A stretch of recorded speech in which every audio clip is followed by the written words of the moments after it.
Third down and 20. What is going on? Welcome back. 3rd and 20 podcast, episode 44. My name is Frank Entwistle. We got the main man himself, Mr. Steed. Steed, how you doing today?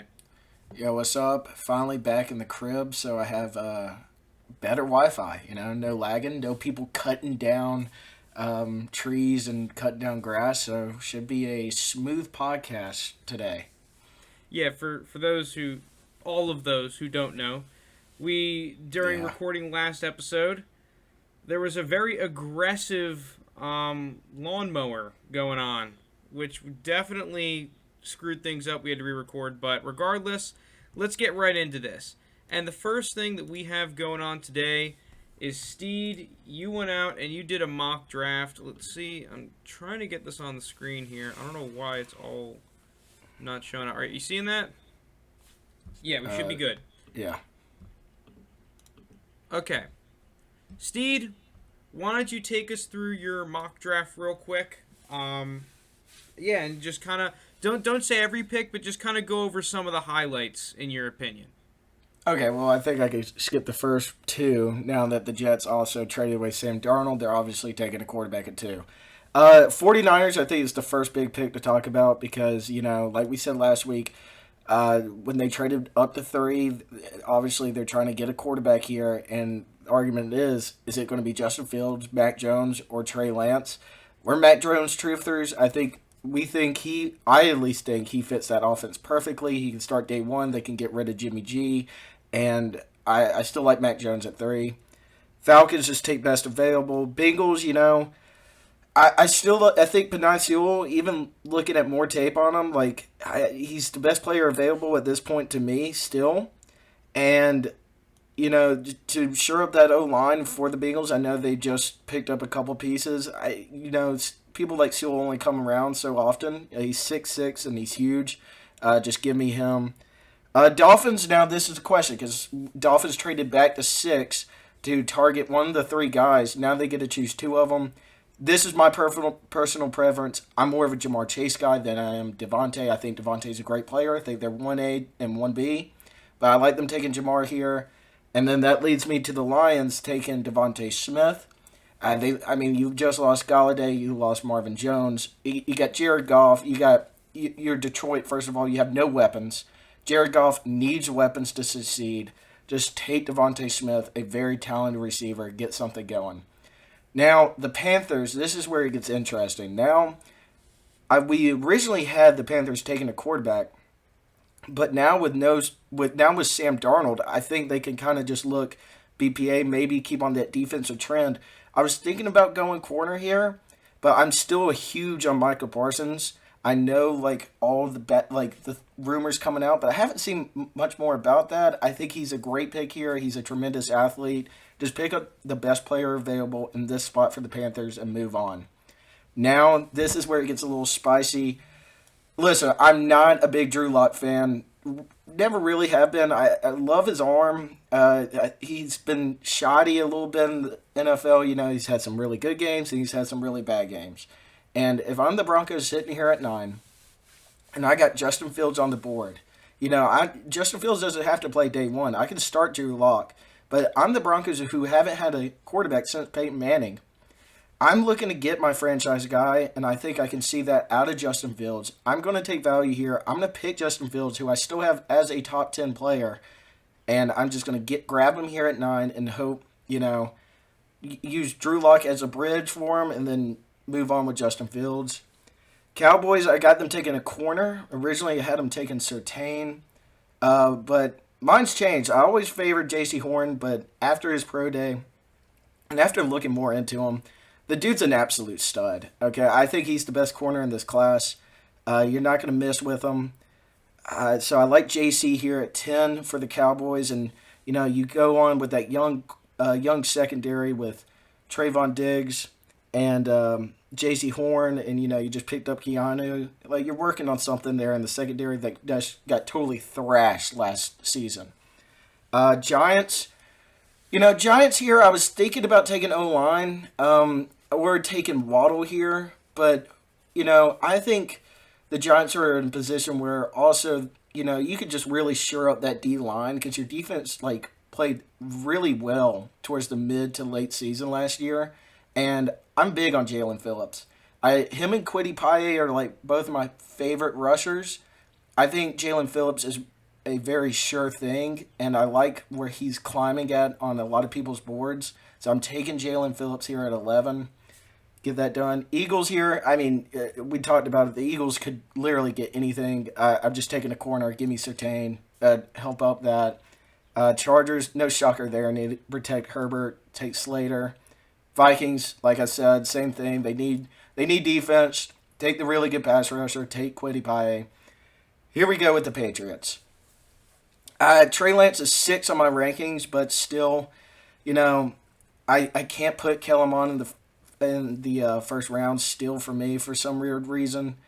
But I'm going to take Trey Lance here. He doesn't have to play automatically, and they're in a position where, Patriots get a lot of people back. They spend a lot of money this offseason. They get Cam back, and they're kind of like that mid-road team or not really competing or out of the playoffs. Then you can put Trey Lance in. But I think Cam Newton's a good bridge quarterback, good vet. Talk to Trey Lance, get him used to the league. And if anybody can get a quarterback as, who's not as sustained or, as polished as these other quarterback prospects, it would be Belichick and McDaniel. So I like Trey Lance landing with the Patriots there. Yeah, real quick to cut you off here. I agree with what you said there with Cam Newton being the perfect bridge quarterback, especially for someone like Trey Lance. I really like this fit a whole lot. One thing, because you didn't do trades in this one. Yeah, no trades. I feel like the Patriots are not going to be picking at 15. I just have that feeling. I do see them moving. A good spot for them might be at 4 or even with the Panthers or something like that. I can see that.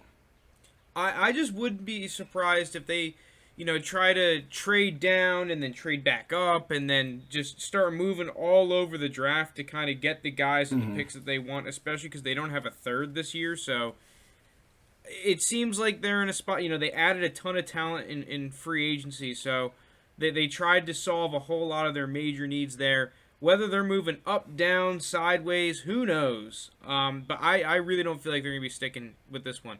Now, give us the highlights for the last ones.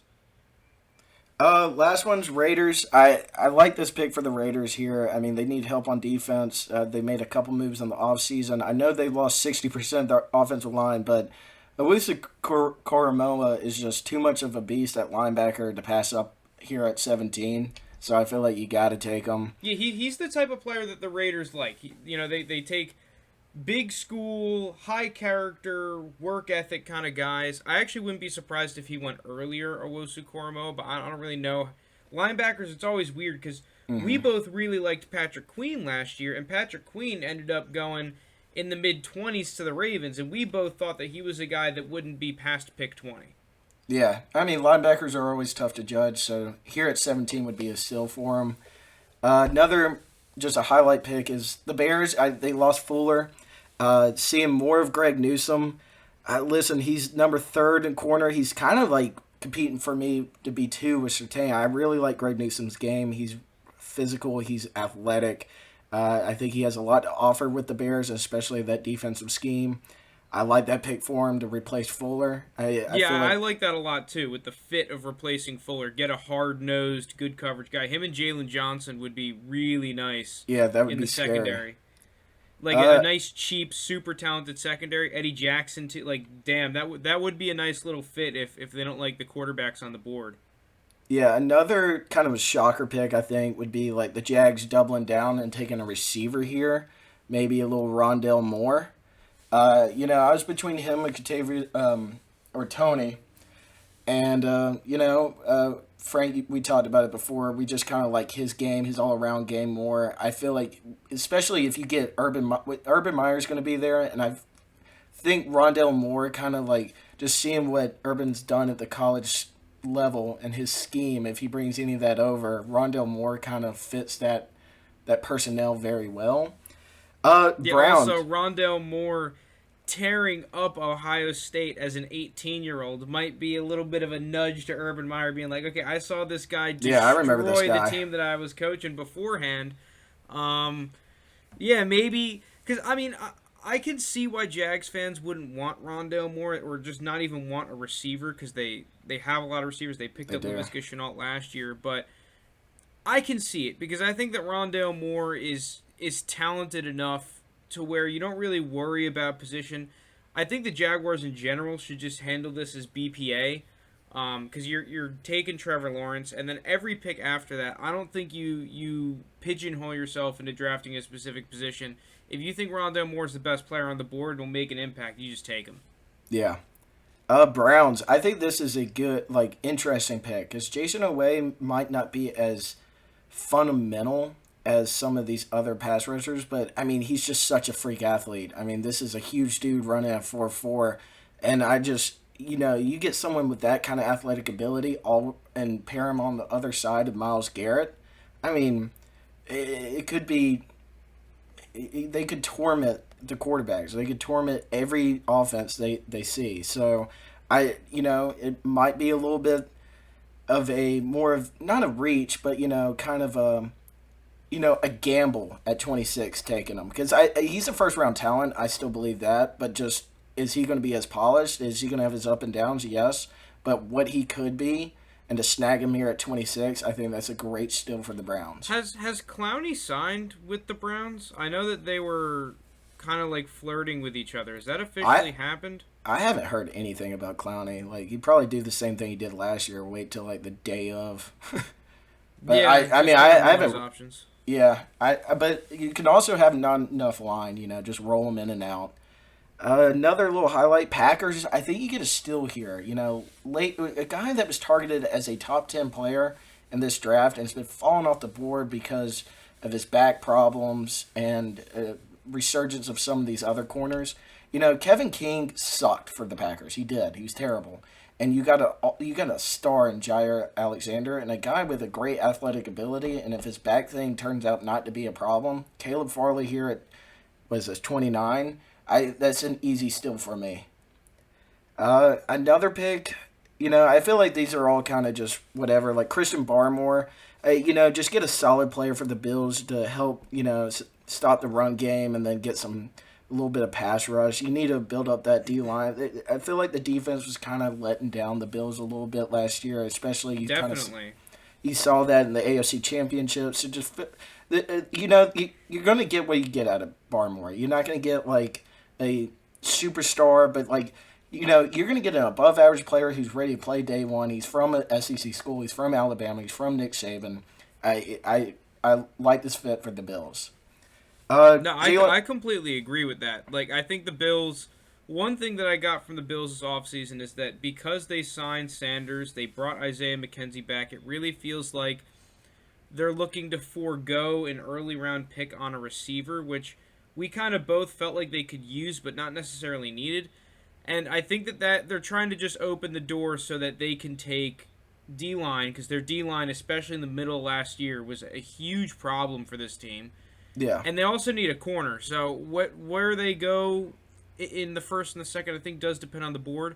But if Barmore falls all the way to pick 30, I would love this for the Bills. Just get that centerpiece of their D-line, and then you can take a corner because there'll still be some good corners in round 2.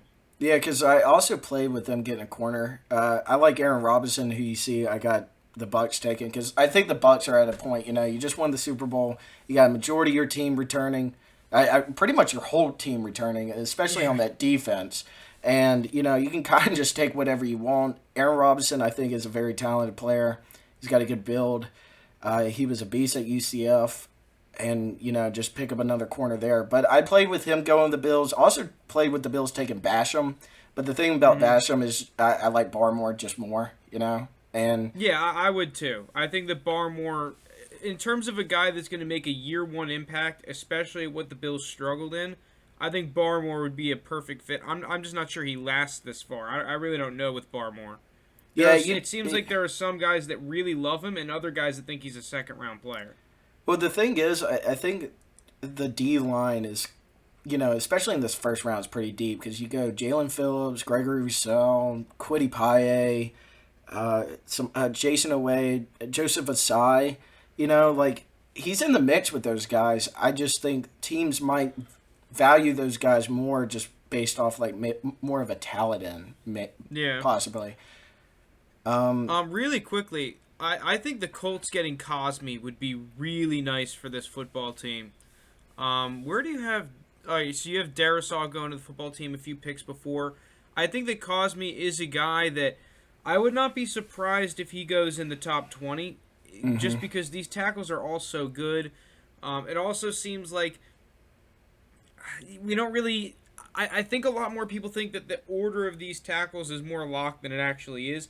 I wouldn't be surprised to see some surprise names off the board, maybe like a Tevin Jenkins or there's so many. Elijah Vera Tucker. There are some people that have him as like an early second round compared to possibly a top 10 kind of guy. Yeah, you could see a guy like Alex Leatherwood go easily in the first round somewhere. It's just you're right. The tackle class is just it's very hard because they're all very good. It's a very deep tackle class, and thing is, some of these guys are going to fall in the second round who are first round picks, and it's really hard to navigate who goes where. But yeah, I do like the Cosme pick for the Colts. Are they able to get him with the retirement of Costanzo? So, and you got to protect Wentz. And we saw last year, if you didn't protect Wentz, it's turnover city.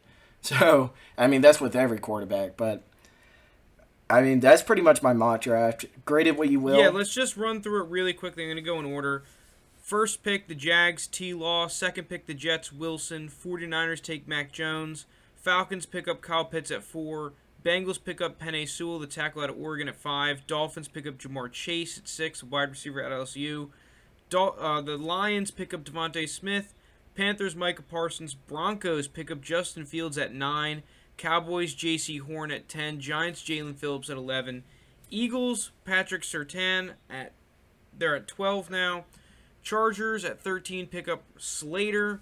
Vikings, Kwity Paye, edge rusher out of Michigan.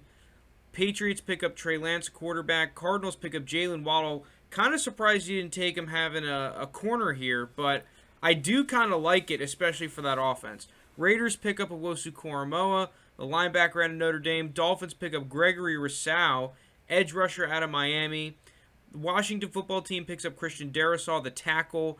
Bears pick up Greg Newsome, a corner. Colts, Samuel Cosme, the tackle. Titans, Azeez Ojulari, an edge rusher out of Georgia. Jets, Zaven Collins, one of my personal favorite linebackers. We'll be talking about him in a little bit. Steelers pick up Elijah Vera Tucker. Jags pick up Rondale Moore, the receiver out of Purdue. Browns, Jason Owe, edge rusher. Ravens, Joseph Osai, another edge rusher. Saints pick up the safety out of TCU, Trayvon Moehrig. Packers, corner out of Virginia Tech, Caleb Farley. Bills, D lineman out of Alabama, Christian Barmore. Chiefs, Jalen Mayfield. Bucks, Aaron Robinson, the corner and tackle, respectively. Jalen Mayfield, the tackle. Aaron Robinson, the corner. Final thoughts on your mock draft, Mr. Steed? Anything that you didn't like specifically? Just final thoughts. Well, the thing is, it's not going to go like that because obviously there's going to be trades or whatnot. And, maybe I should. It's just kind of hard to do the trade sometimes and play around with it. But I kind of did the no trade thing. But the thing I do like about this mock draft, if it fell this way for every team, I love every team's pick. That's the thing, Yeah. So it's not going to go like that. You're going to see names that, just speaking for a Falcons fan, nobody had A.J. Terrell plugged in as a first-round talent, but he went 16th overall. A lot of teams are going to have people graded differently than we do, and if they're on their board and they're available, they're going to take them. You never know who's going to be. But, overall, I do like my draft, so take it what you will. Yeah, that's the problem with mock drafts is that once one trade happens, it can screw up the entire mock and just completely change things. But with that being said, the draft, we are so close to the draft, inching closer and closer every day. Let's go. We haven't talked a ton about the defensive prospects on the pod. So we decided we're going to go through and go best prospect at each position. Me and Steve, we're going to go through all the defensive positions and say who we think the best prospect is. At least maybe our favorite prospect, whatever. Let's start off. Let's go inside out. Let's go interior defensive line. I'm going to go first and take the guy that you probably also have. I think it's Christian Barmore. The interior linemen this draft, I don't think are anywhere near as dominant as some of the interior linemen from years prior. We've seen some really stud muffin interior D-line guys come out, but Barmore, if there's anyone that's going to be that stud level guy, I think it might be him. There's a couple of guys that are decent on the back end that I haven't gotten enough time to really dive into. But for me, Christian Barmore, I think he showed enough on tape for me at Alabama. Pretty decent prospect. Think he's going in the first round. He's my top guy. What about you? Yeah, I'm the same with you. I really like Barmore. I think he's a sure pick. He's nothing sexy or someone like a Away, but a guy that you can plug in day one and he's going to play and he's going to produce. So I'm with you on Barmore. Yeah, he just felt like he was kind of like him and the D-backs felt like the rock of that Alabama defense, like the real money makers on that defense. Let's go to edge rusher now. Edge rusher, I think we're also going to be in agreement here. Jaylen Phillips. Jaylen Phillips is a guy that I really like. Miami has a ton of great pass rushers, but Jaylen Phillips to me is a very all-around good pass rusher. If I had to take someone at one, it's between him, Paye, and Rashod. I think Rashod opting out has really hurt him and killed his chances of being the number one D-end. I don't think necessarily 100%, but if you're a team that's looking for a guy that's going to produce day one, I feel like Jaylen Phillips might be your guy, because some of these other edge prospects, they either didn't have the production or they're a little bit too raw, whereas Jaylen Phillips, the total package, I feel like he's that guy. Yeah, I'm with you on Jaylen Phillips too. And, at the beginning of all this scouting, I think everybody was heavy on Gregory Sell. And then, he did opt out. And Gregory Sell is a really great talent, but at some point we were saying he was a top 5 pick. You've seen him falling. I've seen him falling in drafts as far as, somewhere in the late 20s. But the person I've seen that really rising is the guy who played this year is Jaylen Phillips. And, I'm with you on him. I really like his game. I also love Kwity Paye. Like I said, they're my 1-2. But I think Jaylen Phillips, when you talk about a pro, I think he is another guy who can strap in day one and get to the quarterback easily and make some noise. Yeah, one guy I just kind of want to put as an honorable mention because I was thinking about him I just don't think he showed enough to be the number one guy. But Joseph Osai really impressed me from what I watched out of Texas. I forget who exactly. It might have been Chuba Hubbard I was watching, and I saw Osai. And, man, high motor. He's raw, but I just think he has a ton of potential. So I'm going to also kind of put Osai in that Jaylen Phillips category of a guy that I've seen some people say he's a first-round talent. Others think he's a second-round talent. I personally believe that he's a first-round guy. I wouldn't be surprised if he goes outside of the first round just because he needs some development. But, man, I've seen pass rushers like him develop in the NFL. And if I'm going to pick a guy that has, an insanely high ceiling and a developmental guy, I'm picking Osai.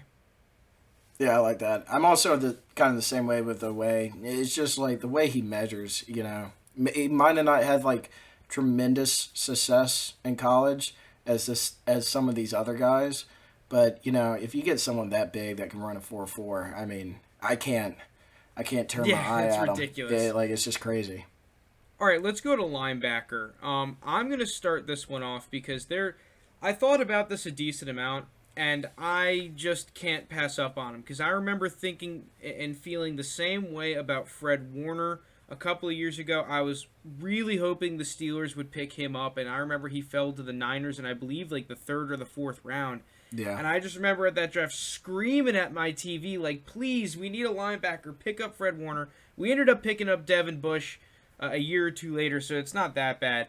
But the guy that I really love from this class, and he is not the consensus number one linebacker. That's Zayvon Collins. Oh man, Zayvon Collins is just such a freaking beast. I think the problem with Zayvon Collins is that he doesn't really fit that prototypical middle backer in the modern game. He's a little bit too big, and I'm not sure he's great enough in coverage to do that. So maybe you might end up putting him as an outside linebacker. I don't really know, but the thing that I do know is that this kid can play. And I almost kind of think of him as, you remember Isaiah Simmons being like the all-around secondary linebacker player. Yeah. I feel like Zayvon Collins is the anti-Isaiah Simmons, and he's like the all-around, he's a pass rusher, big linebacker, like that kind of versatile, where he's like that front seven type of versatile. You can line him up at a bunch of different positions. Great instincts, so even though he's not necessarily the prototypical middle linebacker like Parsons or Owusu-Koramoah would be, I just think he's too talented, too good, and too much of a freak that I'm going to put him as my number one guy. Yeah, Zayvon Collins is like one of those versatile kind of guys, and I do love Zayvon Collins. But my number one linebacker, I flip-flopped on a lot of this, but I still got to go with my day one. I do love Micah Parsons' game. I think he's just truly like like him and Owusu-Koramoah, like if we're just talking about true linebackers, they're like, they're on the elite level of this draft, with Zayvon Collins being kind of like this hybrid mix. But I think Micah Parsons is very athletic. He can also get to the quarterback as well. He's pretty good in pass coverage.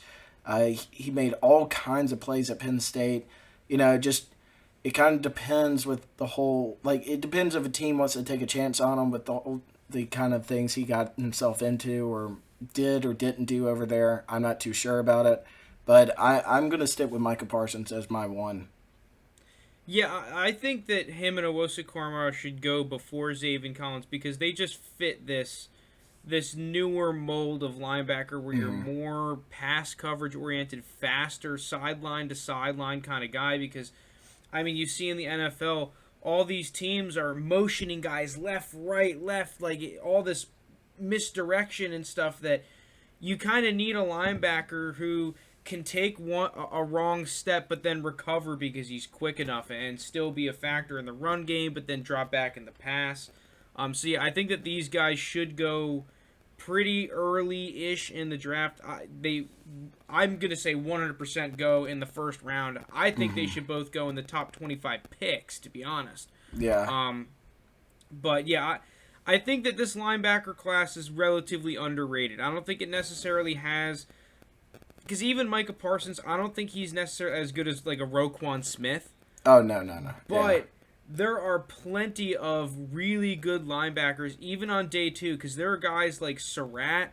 I think it's Chaz Surratt that I really Chaz. like. There's a couple of other guys that are escaping me right now, but I think that Nick Bolton. Nick Bolton is there.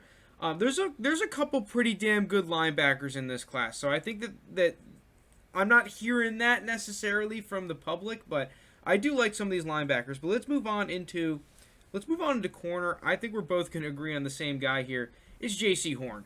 Yeah. J.C. Horn, to me, is just your prototypical shutdown kind of guy. You look at South Carolina, this is a team that if the offense they were playing had a number one guy, J.C. Horn, you're covering him basically the entire game. A couple of years ago, I think it was 2 years ago, they put J.C. Horn on Devonta Smith basically the entire game. And while J.C. Horn did give up 2 touchdowns, he played really well. He played a lot better than the box score would suggest. And there were not a whole lot of players that could do that to Devonta Smith. I know people really like Surtain and Farley. They're still really good prospects, but J.C. Horn to me is just a guy that checks basically every single box of a really good stud first round pick. So if I were an NFL GM and I needed a corner, J.C. Horn would be my number one guy. Yeah, I'm going to agree with you on J.C. It's not because I've been a fanboy of him for 3+ years now. But, he's truly been like that lockdown corner. Playing for South Carolina is tough, especially when he has to go one-on-one against your best guy. And majority of the time, like, you never even saw the ball get thrown his way. And, I don't want to compare, like, his style of play to Patrick Peterson a lot, but, like, for some reason, J.C. Horn just reminds me of, like, the way he's able just to neutralize, like, some of these receivers in college football and just where they're, like, non-existent. Reminds me of what Patrick Peterson kind of did at the pro level or does now. But another guy, I'm really high on is Greg Newsome out of Northwestern. I think we talked about him early. I think he could squeeze in where he goes before some of these guys and be the third corner off the board, and might be a little bit of a shock to people. But this dude can ball, and he's very athletic. He has pro day. I mean, he looked like his feet looked fine to me. Tested very well, and whoever gets Greg Newsome is going to get one hell of a corner. I actually really like that Patrick Peterson comp to J.C. Horn, because I think you're right in that I'm not going to say that people forgot about Patrick Peterson, because everyone knows Patrick Peterson. But it seemed like for a good amount of time, because Patrick Peterson is just not flashy, he's shut down for that large portion of his career. It's like, yeah, we know he's a top corner, but all the talk was on, the up-and-coming guys. Maybe like a Jalen Ramsey or this guy or that guy. I mean, at the time, people were saying Josh Norman was better than Patrick Peterson. And Josh Norman, that year the Panthers went to the Super Bowl, hell of a great season, but was he better than Patrick Peterson? No. Was he better at talking crap than Patrick Peterson? Yeah, but Patrick Peterson's kind of that guy, your best receiver didn't get involved. Yeah. Just consistent. You would have to game plan around him. That is the sign of that, true all-pro kind of corner, right? Yeah. You think of the guys, the Darrelle Reeveses, the Patrick Petersons, it's like, dude, they're not terribly flashy. They always go up against your number one guy, and week in and week out, you know exactly what kind of player you're getting. And honestly, that's why I really like J.C. Horn, because it felt like he was that kind of player in college. Obviously he wasn't perfect. No. But 95% of snaps, you were getting the top corner or one of the top 3 corners in college ball week in and week out. And that kind of consistency is just so crucial in the NFL. And not to mention the fact that there's been a recent trend of good South Carolina players getting way better when they get to the NFL than they were at South Carolina. Yeah. So, I mean, to me, it's just J.C. Horn. There's not a box he doesn't check. Also, I saw Stephon Gilmore play pretty much every week at South Carolina, and then watching J.C. Of course, I was younger then, but just same kind of eye test. I still I think J.C. Horn was a better corner than Stephon was in college. Same team and all, but. I'm just so high on JC and just hope that he goes to a team and really competes. All right, let's move on to the safeties, though. Safeties, I think this is a relatively, I don't want to say weak safety class. Thin. I think that it's almost like if you take the linebacker class, you have less top-end talent and less depth. Mm-hmm. I do think that there are some decent safeties, so... A couple of guys that I like, Javon Holland out of Oregon, I think is a guy that is really interesting. He was another opt-out, which I think is... I'm not going to say it hurt his draft stock, because we have no idea what's going to happen. I do think there is a chance that he could squeak into the first round, to be honest. I know that right now Trayvon Moehrig kind of seems to be that number one de facto safety. But I think that Javon Holland might give him a run for his money. The other guy that I really like, and I know he's not going to be a first-round pick, and maybe not even a second-round pick because of his size, but that's Kardarius Washington. This is a guy that, I saw Mike Hilton play for the Steelers and play really well for the Steelers. I feel like Kardarius Washington could almost be a more shut-down version of Mike Hilton, where, dude, you see all these slot receivers and tight ends and moving these good receivers into the slot. If you need a guy that can go down into the slot or play over the top as a safety, I feel like that's our Darius Washington. And not only that, I just think he's an unbelievably talented football player. Yeah, I do like Kardarius Washington a lot too. Number one for me is still Trayvon Moehrig. Like that's just because we saw him play, and I liked his game. He played really fast. He's kind of a smaller guy too, where he's able. It just looks like he knows where to go on the field. Just as a safety and reading the offense and making plays. But I do like Javon Holland as well. I agree with you. I don't think it hurt his draft stock not playing because, again, I think the Pac-12 only played 5 games this year. But, it's just a little more mystery there for me personally. But I would not be surprised if he goes in the first round too. It's just the question is, do these teams go safety in the first round? Is there really a big need for it? I could see the one team that pops off to my head that is probably going safety in the first round is the Saints, and then everywhere else is maybe the Bucks just to take one, and then I don't know where else a safety would go in the first. Yeah, I'm trying to think. I don't really know, and I think one thing is that's been kind of weird because I think that safety is more important than people realize, but good safeties recently have just kind of fallen in the draft. Mm-hmm. So I think that there's going to be more day 2 safeties obviously than day 1, but I think a lot of these potential day 1 guys are going to fall to day 2 at the end of the day. And maybe Elijah Molden gets some looks too, somewhere, definitely in the second round, but, Yeah, and same thing, Andre Sisco I think is pretty interesting. That Syracuse team had a pretty good, some pretty good D-backs, a good secondary. I think it was relatively underrated. So yeah, there are some. I think that there could be a really good kind of surprise pick at the safety position. Mm-hmm. But let's move on. Big news in the NFL: Sam Darnold got traded to the Carolina Panthers from the New York Jets for a next year's 2, a next year's 4, and a this year's 6. I'm gonna start this one off because I did that big Sam Darnold analysis earlier.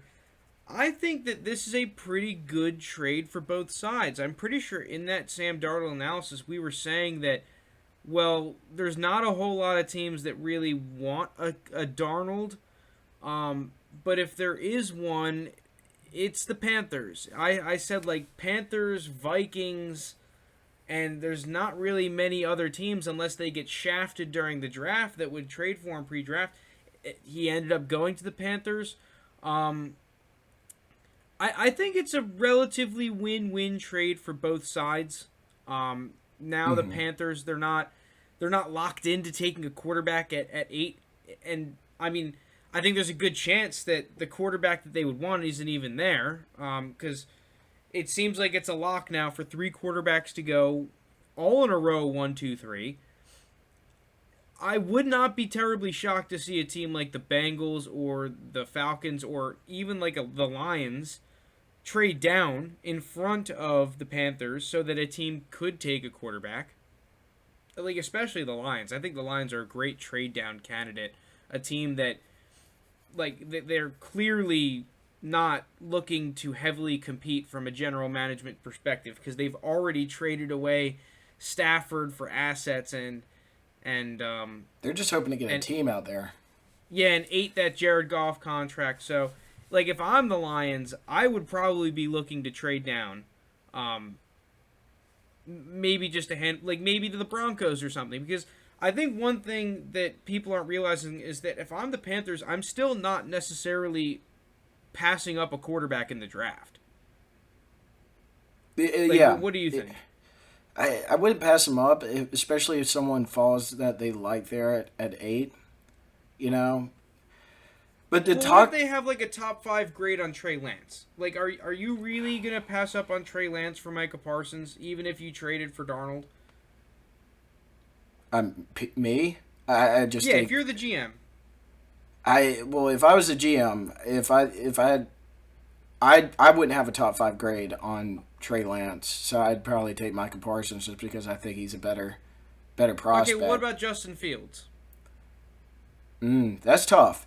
You see, I would probably take the quarterback. I would take Fields there. I would, and just ride with it. But the thing, the thing is about Sam Darnold is like, I do want to give him a chance to, play in this Joe Brady offense and work with him. And truly, the Panthers offense has got to be miles better by the Jets. But I bring you to this question here.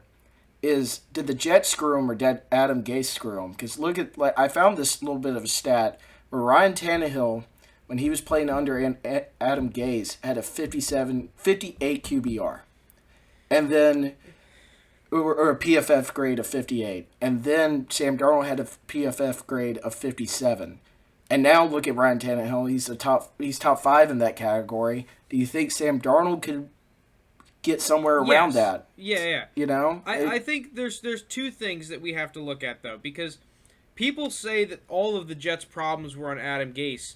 That's not true, because the general manager that was, I forget his name, something like an M, he screwed up.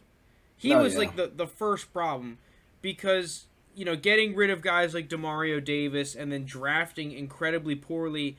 And then, you trade up for Sam Darnold, and then you don't take any offensive players or offensive line, and then have one of the worst offensive lines. And then you have Robbie Anderson, and all of a sudden, I forget whether this was Douglas or not, but then you get rid of Robbie Anderson, who is your number one target, which at the time I didn't even think was a bad move, but it ended up like your receivers were terrible last year. Jamison Crowder was your only really reliable guy. Whether Mims is good or not is up for discussion. It doesn't matter. It doesn't help Sam Darnold last year. Their offensive line statistically was worse. So, while Adam Gase definitely isn't Bill Belichick, I think that he wasn't exactly dealt a great hand. And if you remember, Ryan Tannehill did have some good seasons in Miami, but they had a similar problem where their roster wasn't necessarily incredibly talented at the time, especially their receivers. So, can Sam Darnold turn around? Of course. We see all the time the talent that jumps off the screen. I mean, he's the kind of guy that his consistency is the problem, not the talent.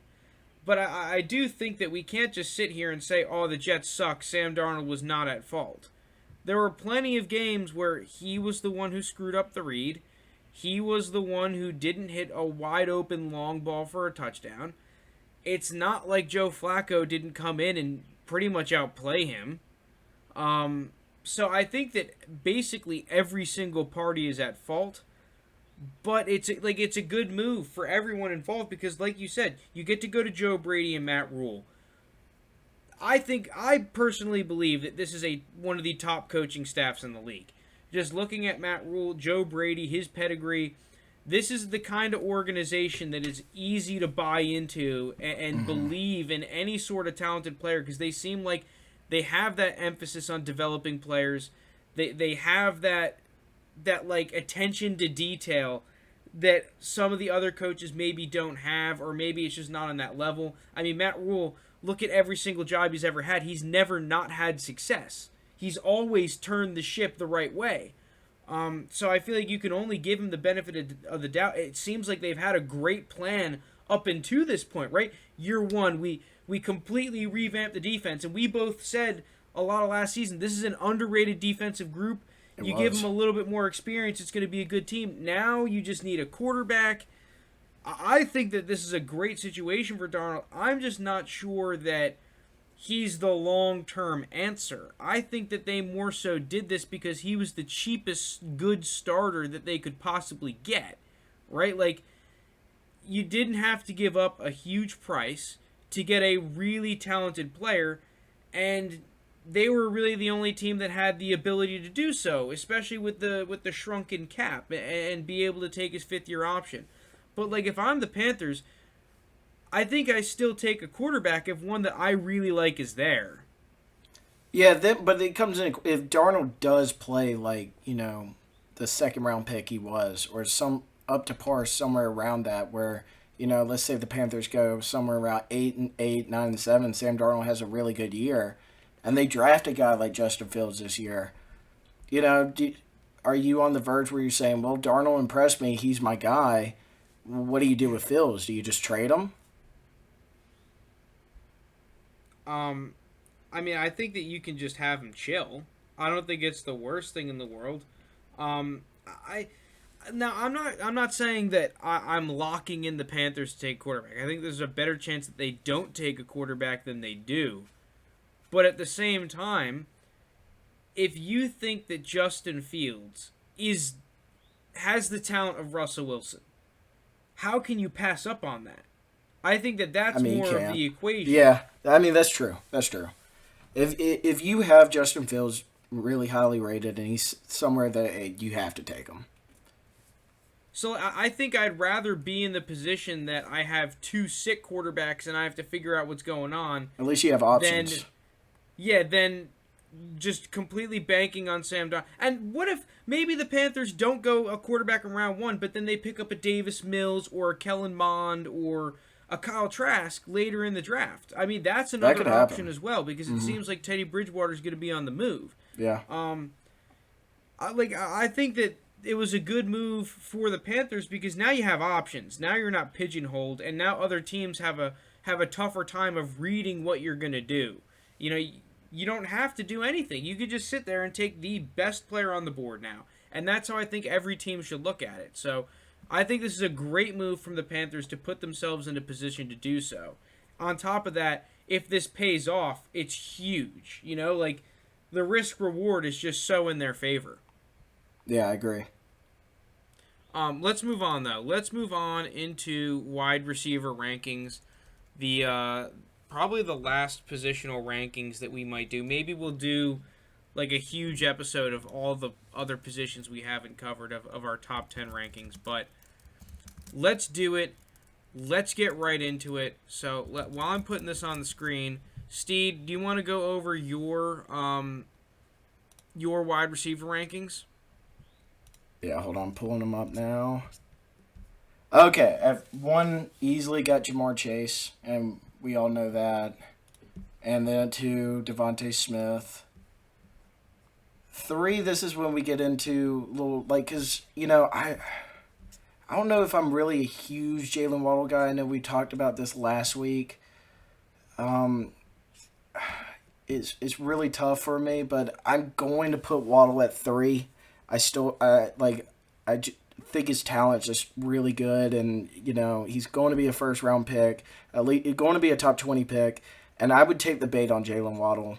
I'm just not as huge on him. I feel like that's just where the drop-off starts to happen, right, between Jamar Chase and Devonta Smith. And then 4 might be a little bit of shock, but yeah, there's definitely a drop-off there. Yeah, and then I'm gonna have Rondale Moore at 4. Like I said in my mock draft, I really like what Rondale Moore brings. I think he's an electric player. I think he would fit well in a lot of offenses. At 5, I got Kardarius Toney. We posted about him this week. He has those AB traits. You know, you see it all the time. It's just, is he going to be able to do that consistently at the next level? I'm not too sure, but. You know, I would take him if he was in the second round and I had the opportunity and I liked him. I would easily take Kardarius Toney. Are we doing top 5 or do you want me just to keep going? I mean, you can keep going if you want. I did top 10. Okay, at 6 I got old Tutu Atwell. You see Tutu. I don't know if it's because of his name that I really like him or not, but he did when he played this year. For Louisville, he seemed to have like kind of that playmaking ability and was able to show really great speed that I think will transcend into the NFL and he can be effective. And then at 7, I got Rashod Bateman. You know, a lot of controversy around Bateman, that is he a first-round pick or not. I don't truly believe so. I think like mid to late second or like third, that's where I would slot him at. There's things I like about Bateman games. There's things I don't. He might be more like kind of that hit or miss kind of guy for me, but I got him slotted at 7. I got 8, but my 8th one's Terrence Marshall Jr. I think, you know, for him to get a lot of buzz, I feel like he might be the one to be, if he somehow sneaks in the first round or like he's taking the early second, I could see him busting out of like lot of this group. I just, I'm not a big fan of his game. All right, so you're doing 8? Yeah, I got 8. All right, well, with that being said, let's get into at least my receiver rankings with a bunch of these clips I got. RIP to my main film YouTube channel, QPro88. You will be missed. YouTube took down your stuff, which is really unfortunate, but hopefully the appeal comes through. We're rooting for you. So with that, I had to kind of scramble for clips here because a bunch of the clips that I had saved up were from those videos. So my number one guy, number one and number two, I think for everyone, at least for me, I think for a whole lot of people is really close. Devonta Smith, Jamar Chase. And I think it almost does depend on scheme fit, which one you'd rather have, what you're going to ask your offense to do, what your plan of attack is, what you're asking them to do as a receiver. But for me, I think that Devonta Smith fits more, maybe not more systems, but maybe his niche that he fits, he's going to do it better than Jamar Chase, whereas Jamar Chase may be more versatile. But, man, I liked Devonta Smith a ton last year. He's done nothing but improve that this year by going out and having a Heisman-winning season. I did not really expect that necessarily. But first thing when you watch Devonta Smith, separation. He is just tough to cover. They call him the Slim Reaper for a reason. You can see he just gets guys going the wrong way a ton.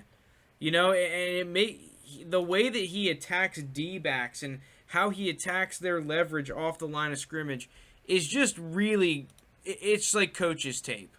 Let's see if we can get, all right, it is loading here. He's just so freaking good. What is this clip? I don't even have it written down. Oh, here, yeah.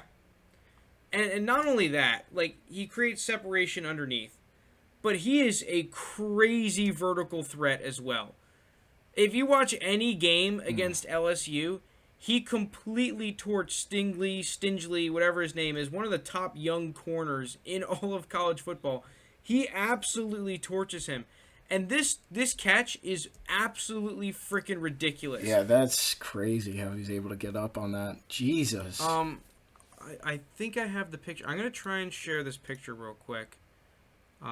Change windows. Let me pull it up real quick. Let's see if I can get it up. Maybe I think I can put it over the screen here. But look how high he gets here. Is this going to load? Yeah, here we go. So this was on the broadcast. 10 feet, 8 inches in the air, he caught that football. Dude, that is insane. He could have dunked that football. Yeah. I mean, he can get up. He's for being the Slim Reaper, he's still just a crazy athlete, just being how small he is, or small build. Yeah, I think that people are taking the whole BMI thing a little bit too seriously with him because, yeah, he's not thick. He doesn't have a big BMI. He's got minimal amount of C's in his thickness.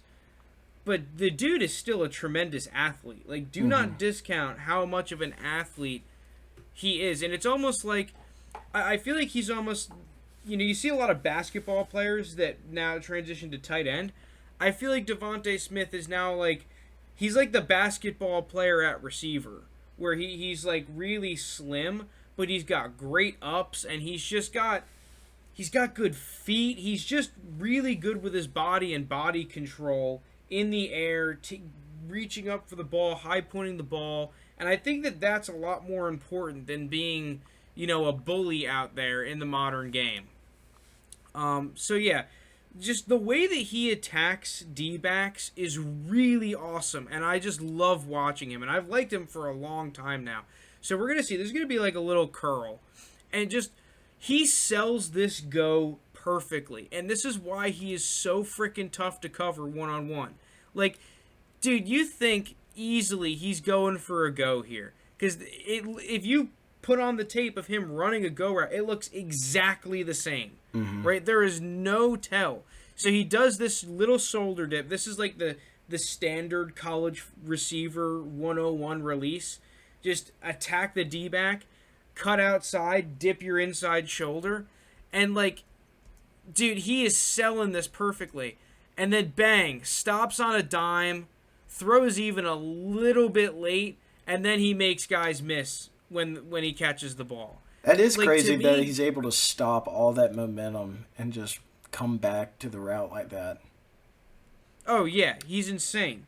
Yeah, and like, in general, people are scared that, oh, because he's a really small receiver, he's going to struggle against press coverage. Well, I think that if you look at the LSU and the Georgia tape, that's not really true. That he actually does relatively well when you get tight up on him. The only tape he really struggled against that tight coverage was the tape that we were saying earlier against J.C. Horn, and even then he still scored 2 touchdowns. So do you consider that struggling? Like, last time I checked, anyone that scores 2 touchdowns had a pretty good day.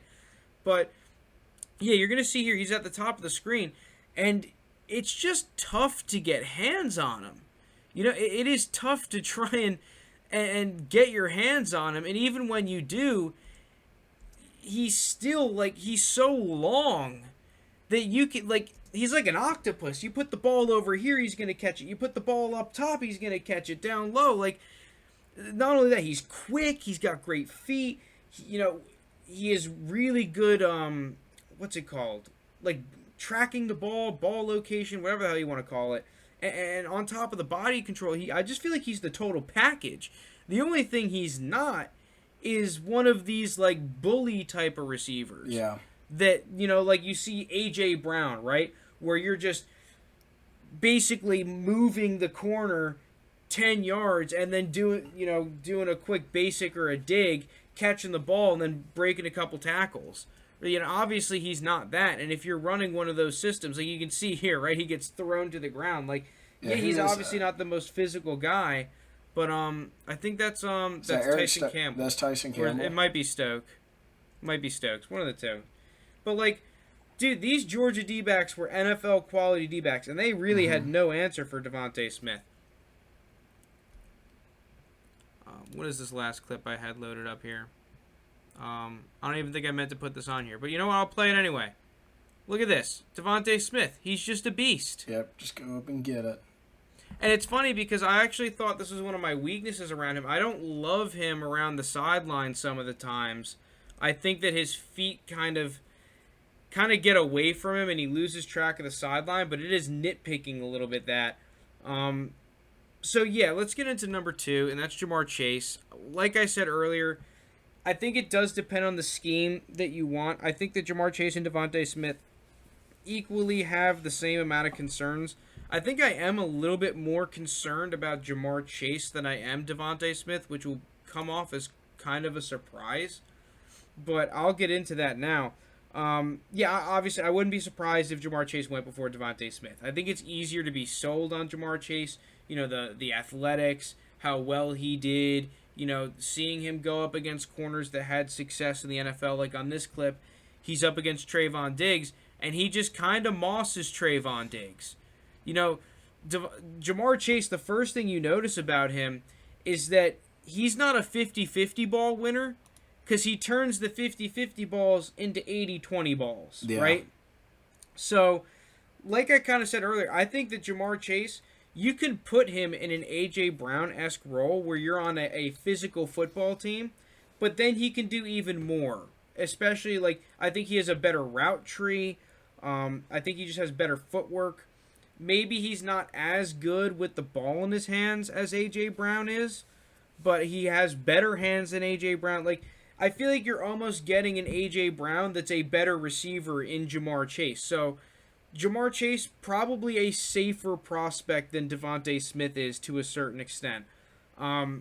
He's just such a beast, right? I really don't think you can go wrong with either one of these guys. These guys are both so good. Yeah, they're so you're going to see here, this is a game against one of my favorite corners, actually my number 1 corner last year, C.J. Henderson.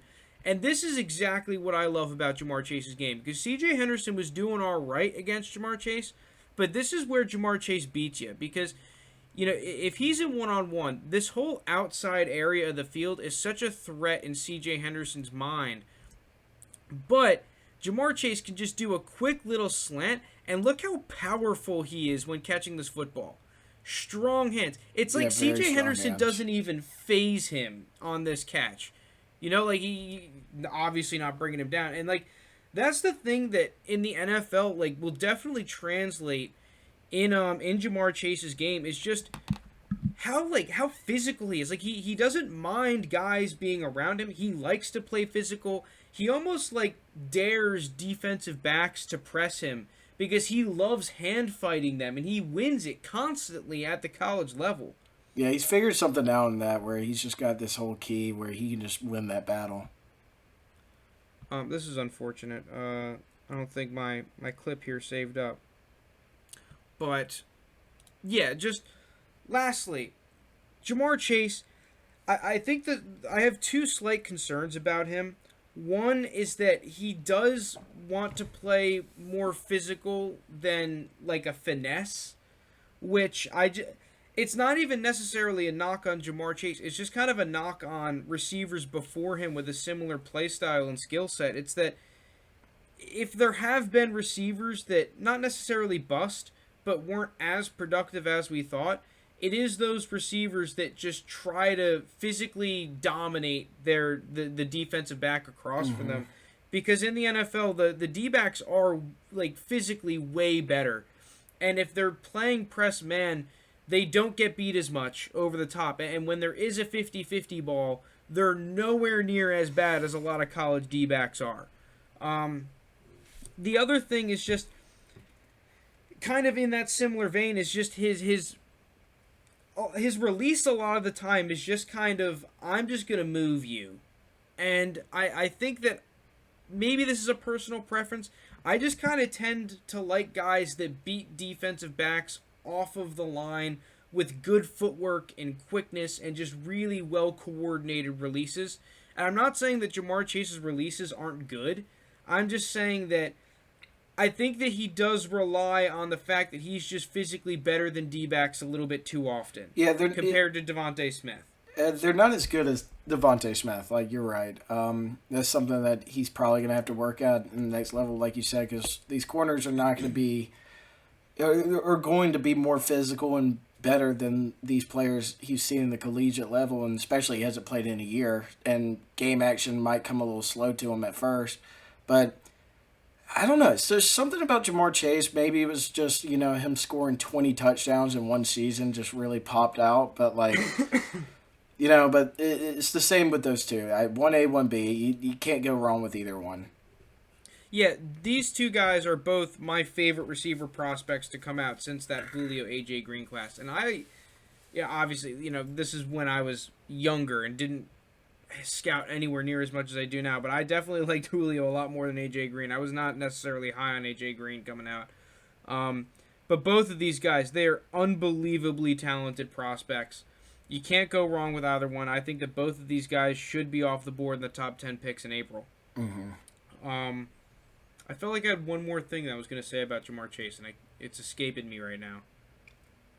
All right, well, let's move on then. My number 3 guy is Rondale Moore. Rondale Moore I have absolutely loved for a long time now. Rondale Moore is a freaking beast. So you're going to see him. He's lined up in the slot on the right side of the screen if you're watching on the tube.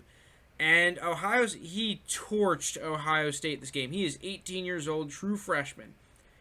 And while he was torching them, Ohio State obviously is like, okay, this Rondale Moore kid is pretty good. Let's bracket him, which is basically a double team. You're going to see he's going to get shoved by this guy, and he's going to be playing underneath, and you got a guy over the top, an over-under bracket. And that is not the way that you're going to stop Rondale Moore, apparently, because Rondale Moore is so good. It's almost like this guy in the back wasn't even covering him. I think that's Shaun Wade. When Shaun Wade was a freshman or a sophomore. One of the top high school recruits at corner. And just look at this cut. Dude, like this cut. His hips, Shaun Wade's hips, the D-back, he's screwed. Like, he just does this constantly. Rondale Moore is insanely quick, and his feet are ridiculous. So he not only that is Rondale Moore's quickness and his footwork really good. Like the way that he changes his speeds, and uses that to his advantage to beat linebackers and defensive backs and safeties is just honestly so cool to watch. You can throw it in a second does it gear as an or whatever. NFL level. Yeah, you can throw it. And like it's just crazy. He sets these guys up so easily. So here's a play. They're just gonna hand the ball off to him, and look how he set. So he's going like 3/4 speed here. So then he's gonna start bombing out to the sideline, and then this move just on a dime undercuts him. Like that is insane. How do you stop this? Oh my God, it is honestly so cool to watch. So, Rondale Moore, things that I love about him: quickness, change of direction, change speed, all I believe at a top tier NFL level.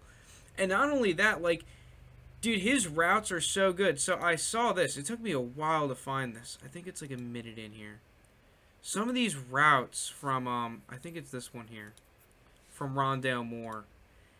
And it's like, I don't want to compare him to this player, but this is what it slightly reminds me of. It's when you watch Jerry Rice, you just watch him just stop instantly on a dime. Like, footwork is just so clean, so quick. And I really get that feeling from Rondale Moore on a lot of his routes. Like, dude, it just is textbook. Like this little curl route here, bang, just right on a dime, easy. Like, dude, that is NFL. Yeah, that just screams NFL. Yeah, you're not going to be able to defend that. He is very polished, and being a smaller guy, and he's going to have to excel at like the little things. I think he's really taking advantage of that. Like, dude, this is perfect. Dude, if I get this on Sundays, and what's crazy to me about Rondale Moore is that every single ball I see thrown to him, he is so quick. They're all late. They're not necessarily very late, but every single time he's ready for the football, and he has to wait for it to get there, right? Maybe that's because he hasn't played with one of these top tier quarterbacks. I think that's definitely part of it. But even here, that ball's out late. And, like, I think that's one thing that people don't see in Rondale Moore, is that they don't see how, like, he's just so much faster. Like, not only his speed, but the way he plays than everyone else on the field. And, like, if you go back and watch the Rondale Moore games, just watch his route running and just look at how he is ready for the football and they're always late. That's how much faster he plays. And I think that directly translates to the NFL, because everyone always is saying, oh, well, the NFL, it's way faster of a game. And you kind of saw an example if you watch that Nick Mullins clip from last week. Like, dude, if you're a hair late on these throws, you miss it. You're kind of screwed. Rondale Moore, he plays way faster than anyone else on the field every single game. And if that doesn't translate to the NFL, I don't know what does. One other thing, I got this Indiana. Dude, like this Indiana game, if you want to be sold on Rondale Moore from anything aside from the Ohio State game, dude, he was going off in this Indiana game. And if you're one of the people that thinks that he isn't great vertically down the field, it'll happen sooner or later. Just see, look, even on this, quarterback's late. He's already ready for the football. He's waiting for it. A lot of the time, he kind of gets screwed up because he's beaten the guy so badly that him waiting for the football allows the defender to get back in the play. Here we go. So if you question his vertical prowess, he doesn't catch this ball. Actually, there's going to be one. No. He catches a couple long balls here. Okay, whatever. They're not coming up. This video is not helping me. Not helping my point. But yeah, that is one of the major knocks on him, is that he's not great vertically down the field. I really advise you to go watch that Indiana video that I just had up, because there were a couple plays where he is a threat vertically down the field. I think the other thing is that offense, that Purdue offense, was not great for him and his buddy Bell, who is another one of the top receivers in college football. I just don't think the scheme, the personnel, the talent of that team really helped and playing showcase his skill set. I was not a huge fan of the scheme. I think that how do I put this? It's like they used him as like a gadgety kind of player, but I feel like they were almost forced to do that to get the maximum usage out of him rather than use him as an actual receiver, because the talent of their offense couldn't maximize his skill set if he was just a receiver. Mm-hmm. Which I think will change at the next level. I think when he gets to the next level, you're going to see him transition really well into more of that actual receiver kind of a role, which I think people aren't taking into account, and that's why I have him as my number 3 guy. I think this guy is easily a first-round talent. Honestly, it might be getting to the point where I hope he doesn't go in the first round, just so that I can get him at a better price in my dynasty leagues. Let's go on to number 4, though. Number 4 for me is Dyami Brown. I also think that Dyami Brown is a first-round talent, and I think that Dyami Brown is another guy that's a little bit misunderstood. So the first thing that I noticed about Dyami Brown, and I'm really pissed off because a bunch of my good clips of Dyami Brown are now gone from that guy's YouTube channel getting deleted, but he's a great deep threat. He is really good vertically down the field, and he is a very good route runner on these deep routes. Look at the separation he creates. Easy money. And I want to go into, on one of these clips, the route running. It's here. Here we go. I think it's this play. Nope, it's not this play, but this is him with the ball in his hands. Okay, let's back up. So I guess I'll go into that first. Dyami Brown, playmaker on all phases of the field. You can put the ball in his hands short and he can make guys miss. You can throw him deep, and he's good intermediate, which I think is one thing that people discount way too much with Dyami Brown, is that they don't realize how much of a playmaker on all phases of the field he actually is. And I think part of that problem is because the North Carolina offense didn't really have to rely on him necessarily, because their running attack was so good, and Daz Newsome was a great playmaker over the middle, just getting the ball in his hands. And on top of that, Dyami Brown was a really good blocker. So you're almost, for the college game, just put the ball in Daz Newsome's hands and have Dyami Brown block for him. Or put the ball in your really talented running back's hands and have Dyami Brown blocking on the outside, and only use him really as a deep threat when you want to score. So I think that one of the problems is that this offense didn't have to rely on his skill set a ton. Here we go. Here's the example I wanted to show. This is really good route running from Dyami Brown. So, kind of like we said earlier, the standard move, the release 101 for college receivers, is a little shake and then that shoulder dip, that inside shoulder dip to try and get to the outside. Mm-hmm. I am not a receiver master by any stretch of the imagination, but I know that is the number one release that receivers are taught, because a lot of plays are must outside releases, and that's just the easiest one to learn. Now, Dyami Brown is going to fake this here, right? He's going to fake the shoulder dip. You see how he's lowering his inside shoulder here? For those listening, he is lowering his inside shoulder. Then he's going to get these D-back to slightly turn. And now he's going to slap that arm, this D-back's inside arm, with his inside hand and get right over the top of him. And what he's going to do is he's going to stack him, it's called. Stacking him within 5 yards, which basically means he's putting his body in front of the defender's body. Because now, since this is a vertical route, that defender has to somehow get around Dyami Brown to make a play on the ball. If he doesn't get in front of this guy, and he just, is like, oh, well, I kind of got past him, I'll just let him stay on my side, well, then that defender can get away with a little bit of a grab, and then get back in on the play and make a play on his hands. If you stack this guy, then you make this defender's job a nightmare to cover you deep. And that's he doesn't just do that. He does that within 5 yards with that really textbook perfect release. But because of the result of the play, people are going to say, oh, Dyami Brown, he's not all that good.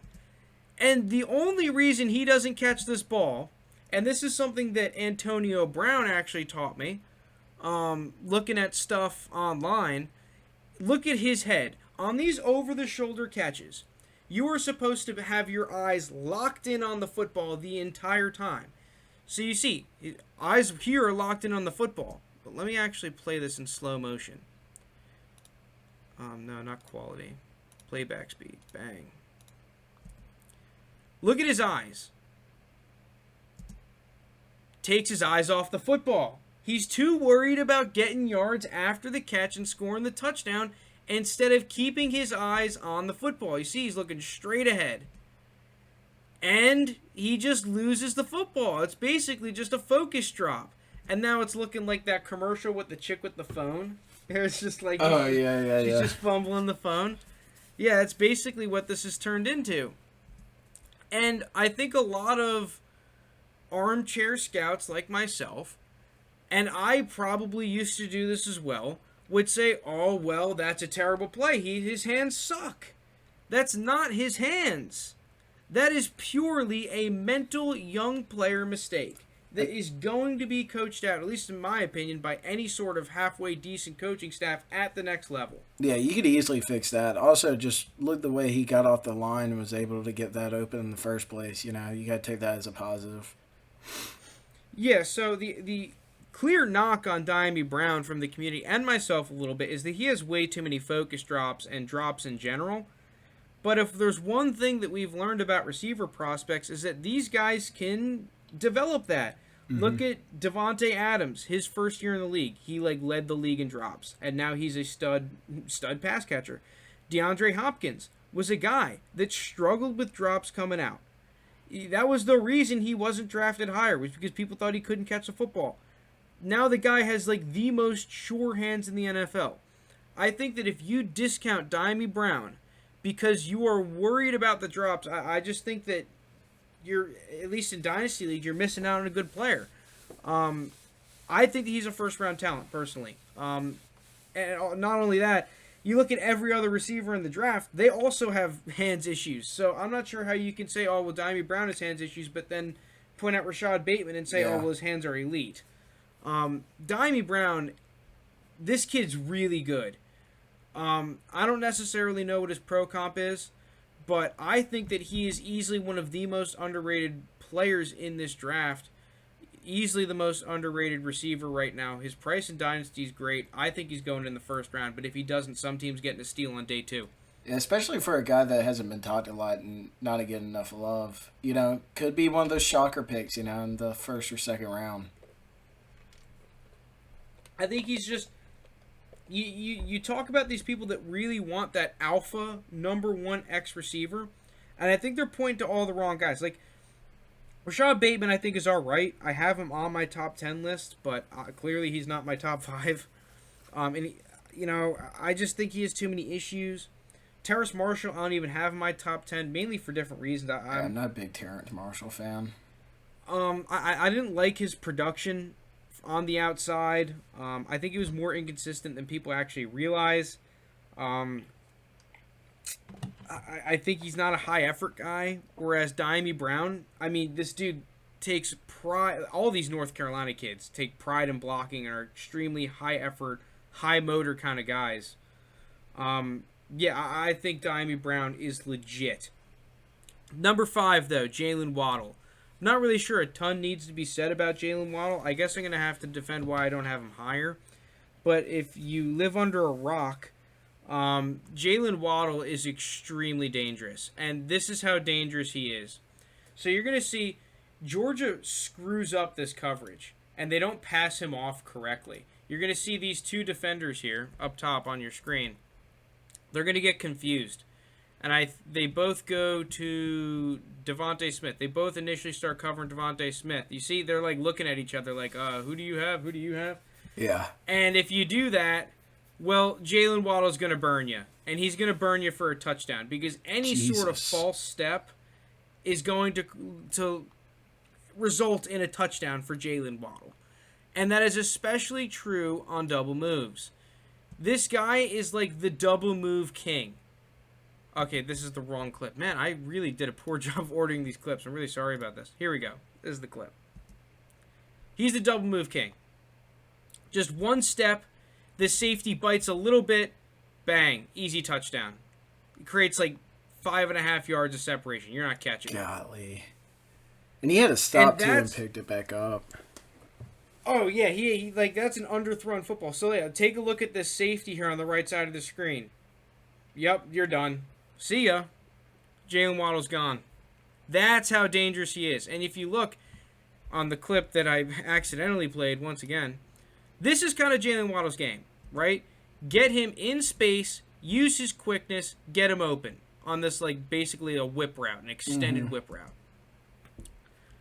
And everyone wants to pro-comp Jaylen Waddle to Tyreek Hill, and I think that is a bad pro-comp.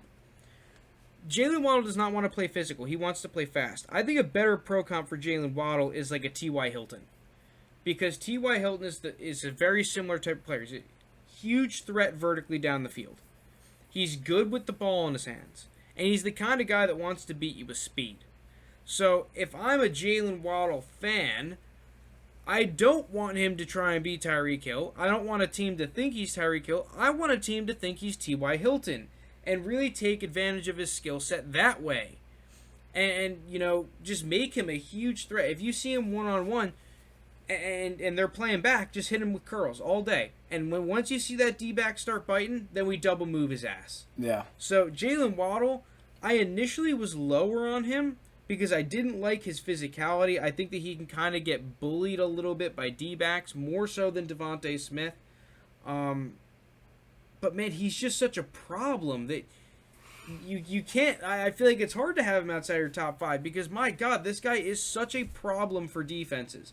Whether he's a consistent stud fantasy player or not is besides the point because I think when this guy is on the field, you have to say, well, shit, we have to make sure we got a guy over the top. Yeah, he's got him because he'll take the top off on you real quick. It doesn't matter. So I think that's the reason why Jaylen Waddle is just so incredibly, like, valuable. And, like, you think about Randy Moss taking the top off of defense. Well, Jaylen Waddle can take the top off of defense. Probably better than a whole lot of other players before him. Yeah. On top of the fact that he's good underneath. He's good with the ball in his hands. So, Jaylen Waddle for me, number 5. I could see why you have him higher. So, I'm going to go through the next bunch of guys, the next 5. I don't have clips on them. But number 6, I have the Ole Miss receiver, Elijah Moore. Yeah, I've seen him get a lot honestly, of hype. From my number 6 rated receiver all the way to like 14 or 15, these guys I have like very similar grades on. Honestly, one of the reasons why I have Elijah Moore at 6 is just because I think the data analytics is favorable for him. I wasn't hugely impressed by his tape. I think part of that is because the Ole Miss offense was hard to watch. I don't think they did a great job of displaying his skill set on an NFL level. But the guy's good. He's good for the most part on all phases. Yeah, he did have to go into a new office this year with the Lane Kiffin hire. Might have like not been his kind of suit or whatever. But I've seen people on some people's mocks where they're kind of, you know, they're even I've seen him go in the first round. Elijah Moore is in the back end. Yeah. So for me, those 5 guys I mentioned, I all have first-round grades on. Elijah Moore is the only other player I think I can make an argument that should have a first-round grade. I don't think I would take him in the first round if I were a GM, but he'd be pretty close. And if I really needed a receiver, like let's say I'm the Chiefs and I'm like, listen, I am not coming out of this draft without a receiver, and these other 5 guys go, well, I wouldn't necessarily be terribly against picking Elijah Moore there. So Elijah Moore, I think he's a good player.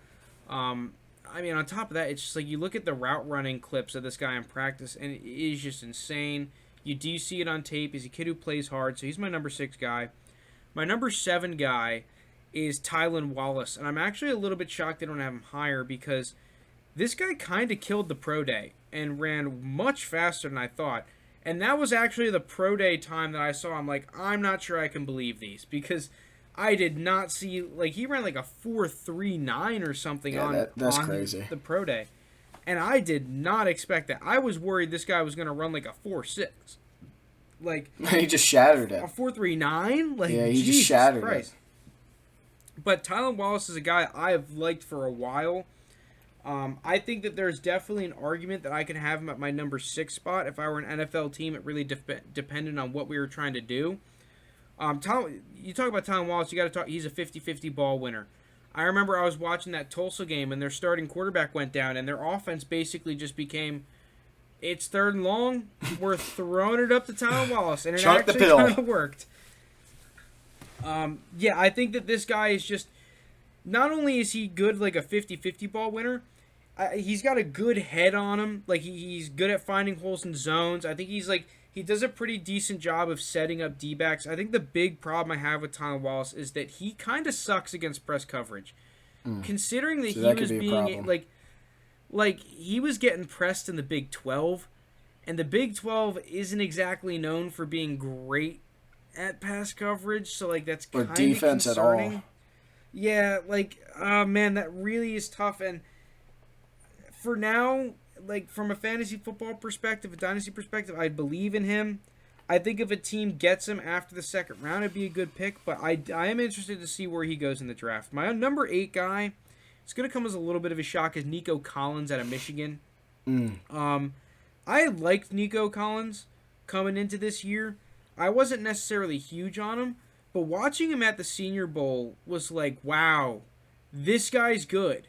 And, like, once again, I do want to see where he goes, but, and, you know, he has limited tape. He opted out, which is kind of a problem, but, man, this guy looks like he's got all the talent to be a stud receiver, so I actually think he's going to go in the 2nd round.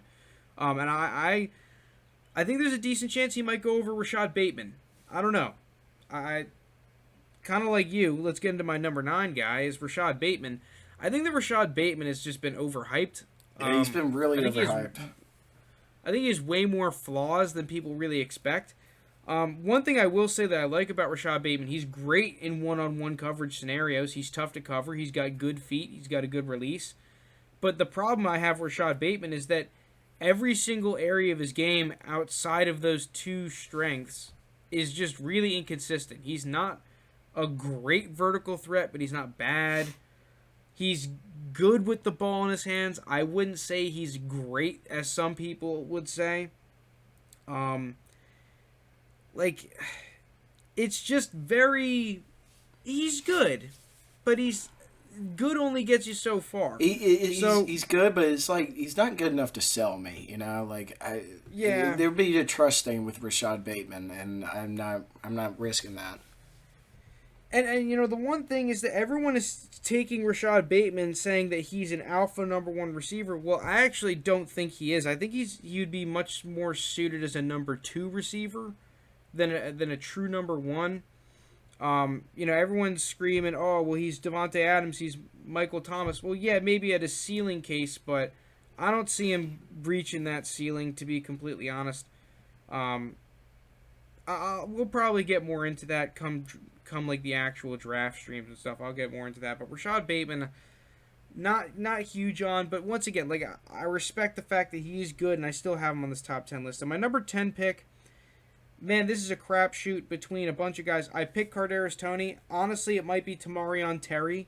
It could be Amon-Ra. It could be Demetric Felton. Like, all these guys I think are relatively equal all the way up to the 6th spot. You could put any one of these guys there. So, I put Toney there just because I think he's got the highest ceiling out of all these guys. But that's going to be the receiver rankings. And that's probably going to be the end of the episode here. If you made it this far, thank you so much for listening. We really appreciate it. If you're watching on the tube, hit that like, subscribe button, hit the bell so you know when we post. Leave some comments. Yeah, leave some frisky comments. But that's it. Thank you so much for listening. Peace out.